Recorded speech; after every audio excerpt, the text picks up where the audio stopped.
Magandang araw po, welcome po sa aking channel, Love9 TV. Patalasasan po, meron po ba kayong mga properties na napapabayaan or non-performing assets? Plan nyo yung ibenta, pero wala kayong oras sa pagbenta nito. Kung ito'y pagkakatiwala nyo po sa amin, tawag lang po kayo sa aking numero, usap po tayo, gawa ko po ng video for free. Yes, libre po, wala po kayong babayaran. Tutulungan pa namin kayong mabenta ang inyong property. Kami na po bala sa marketing, sa boosting or paid ads. Even sa tripping, hindi na po kayo mapapagod sa pag-entertain ng mga buyers. Kami na po bala sa lahat. Tawag lang po kayo. Nandito po tayo ngayon sa Nasugbu, Batangas kung saan meron po tayong bagong video presentation. Isang residential farm lot na may total lot area na 5.9 hectares. Along Barangay Road, pero hindi pa po ganun ka-develop yung parte ng property. Rough road pa po siya. Kaya please manage your expectation once na mag-set tayo ng tripping. Ayan po, kita nyo naman, meron na po siyang registered barangay road pero hindi pa develop. Yan, para malino po. Kaya binebenta po ito sa murang halaga. Mamaya po sa dulong parte ng video, pag-usapan natin ang presyo nito, pati distance, location, at travel time. Pero although hindi pa ganun siya ka-develop, meron na rin pong mga kabahayan dito sa area. Kaya may tubig at kuryente na rin sa karatig lugar na pwede po kayong magpa-connect. Pero kung hanap nyo po ay isang malawak na lupain at sa murang halaga, then wala pang ganong kapitbahay at nasa looban na po ito na po yung hinahanap nyo. Yun nga lang, mag-aantay pa kayo. So, hanggang dito po pala yung concrete road. Anyway, magbibilang pa kayo ng mga 1 o 2 taon.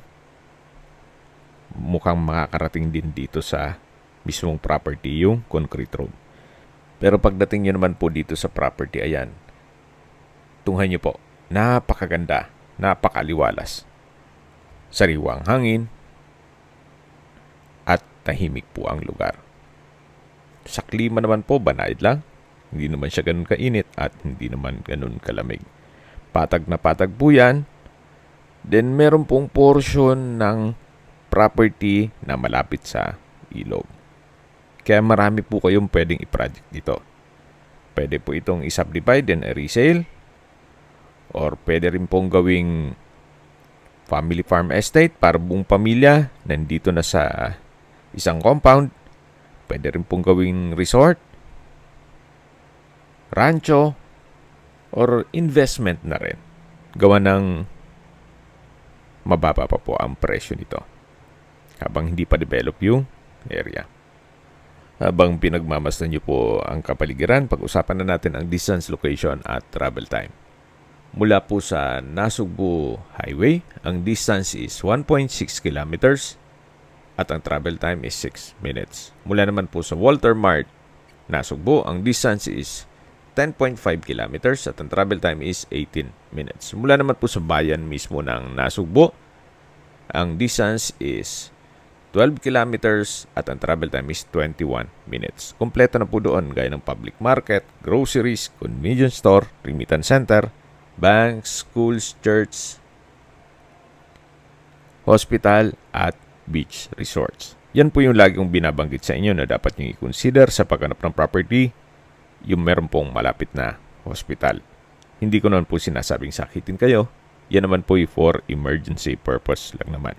At mula naman po sa Twin Lakes, ang distance is 26.8 kilometers at ang travel time is 34 minutes. Mula naman po sa Tagaytay Rotonda, ang distance is 41 kilometers at ang travel time is 1 hour and 25 minutes. Kung manggagaling naman po sa Manila o sa airport, ang distance is 115 kilometers at ang travel time is 2 hours and 45 minutes. So, nasa dulong parte na po tayo ng property at ito po'y napakahaba ng frontage nito. Although hindi siya ganun ka-develop, pero mahaba po ang frontage at itong binabaybay natin ay Barangay Road. Then meron din pong Mountain View. Yan po yung Mount Batulao. Okay, sa presyo na po tayo. Binebenta po ito ni owner sa halagang 500 pesos per square meter. Opo, napakamura na po nito. Kung may mga katanungan po kayo, tawag lang po kayo sa aking numero. At sa mga kababayan naman natin na sa ibang bansa, meron po akong Telegram. Sa mga iPhone user naman, may iMessage. Meron din pong Imo, Skype, Viber at WhatsApp. Same number lang po, 0917-316-3399.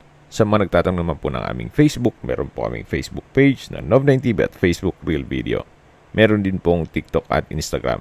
May ibang YouTube channel po kami na The Nov9TV channel, Nov9TV Listings, Nov9TV On The Spot, at Nov9TV Updates. Sana po naibigyan nyo ang video presentation. Pakilike and subscribe na lang po sa aking channel para ma-update din po kayo sa aking future listings. Kung sakali po hanap nyo yung mas maliit na sukat ng lupa, meron din po kami ibang listings na pwede nyo pagpilian. Huwag po kayo mag-atubiling tumawag sa amin, then let us know your budget para malaman namin kung anong property pwede namin i-alok sa inyo. Sa lahat ng viewer, subscriber, at nagtiwala po sa amin, salamat po sa suporta. Ingat po kayo lagi at yung pamilya. Maraming salamat po. Sa mga nag-skip po ng video, ito pong property ay nasa Nasugbu, Batangas at may total lot area na 5.9 hectares. Binebenta po ito ni owner sa halagang 500 pesos per square meter. At hindi po ganun ka-develop pa ang daan. Rough road pa po. Sana po hindi nyo in-skip para may idea kayo kung anong meron dito sa property bago tayo mag-set ng tripping. Maraming salamat po.